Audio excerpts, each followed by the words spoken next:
All right, let's talk about one of the most essential tools for any modern web developer, the Fetch API. You know how websites can grab new information or send your data without reloading the entire page? Well, this is how they do it, and today we're going to break it all down. So here's the game plan. We'll start with what the Fetch API even is, then we'll make our first request to get some data. After that, we'll flip it and see how to send data. Then I'll show you a much cleaner, more modern way to write your code. And finally, we'll cover how to handle errors so your apps are super robust. Okay, let's dive right in. First things first, what exactly is this thing? Okay, so the official definition is that it's a promise-based interface for making HTTP requests. What that really means is it's a tool that's already built into your browser, and it lets your JavaScript code talk to servers. It's the new, powerful way to do this, and it's built on a concept called promises, which we'll get into in just a second. But honestly, the easiest way to picture it? Just think of it like your browser has its own messenger service. You use it to send a note to a server asking for information, or to send a package of data over to that server. Simple as that. All right, theory's great, but let's actually see it in action.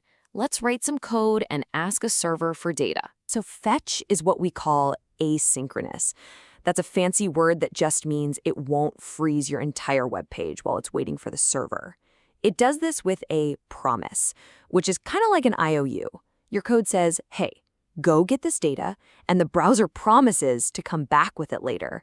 The .then part is you telling the browser, okay, then when you have the data, do this with it. This is the classic playbook for a simple fetch request. It's a chain of events. First, you fetch the URL. Now, what you get back right away isn't the data, it's a response object. That's why step 2 is so important. You have to check if that response is good. If it is, then in step 3, you can finally get the data out.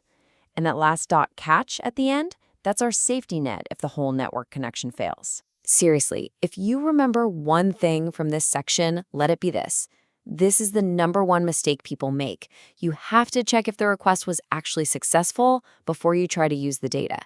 That little response.ok property does all the work for you.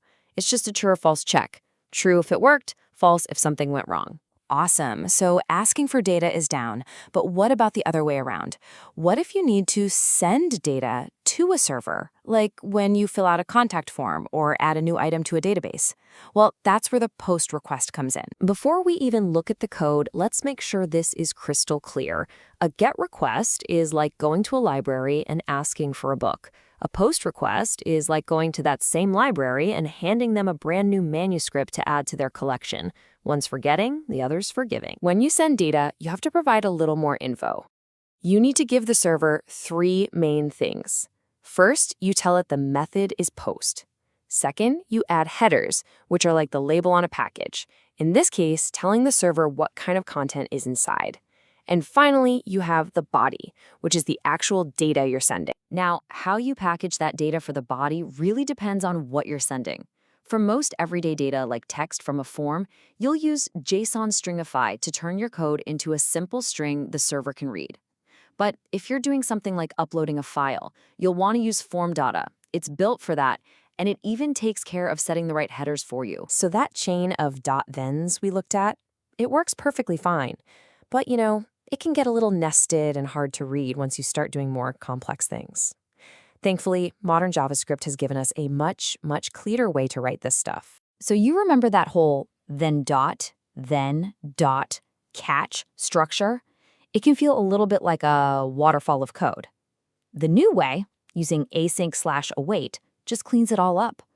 It makes your asynchronous code read almost like a simple step-by-step recipe. It's so much easier on the eyes. And this right here is the magic. All you have to do is label your function as async, and then you can use this await keyword. It literally tells your code, hey, pause on this line, wait for the fetch to finish, and then move on. No more chaining. We just wait for the response, and then we wait for the data. It's logical, it's clean, and trust me, it's way easier to debug. Okay, so our code is looking super clean now. But what about the real world? Servers go down, Wi-Fi cuts out, APIs change, things go wrong. A truly professional application needs to be able to handle that gracefully without just crashing. Remember when we talked about response.ok? This is what it's checking under the hood. A successful request will have a status code somewhere in the 200s. But if you get something else, like a 404 not found or a 500 server error, response.ok will be false, and you know something's up. When you're using async await, your safety net is a try-catch block. It's a really simple idea. You put the code that might fail, your fetch call, inside the try block. If anything goes wrong in there, whether it's a network failure or a bad server response, the code immediately stops and jumps to the catch block, where you can handle the error. It's how you stop one little problem from breaking your entire application. Whew, okay, we covered a ton of ground there, from making a simple request all the way to professional-grade error handling. So let's do a super quick recap of the key takeaways. If you burn anything into your memory, let it be these 5 points. 1. Fetch is the modern standard. Use it. 2. You can use .then chains, but async await is usually cleaner. 3. Always check response.ok. 4. Post is for creating, but you can also use put to update data and delete to remove it. And 5. To keep your code organized, wrap your fetch calls in their own helper functions. And that's pretty much it. You now have the fundamental skill to let your website talk to almost any service on the internet. You can pull in weather data, get stock prices, post to social media. The possibilities are massive. So the only real question left is, what are you going to build first?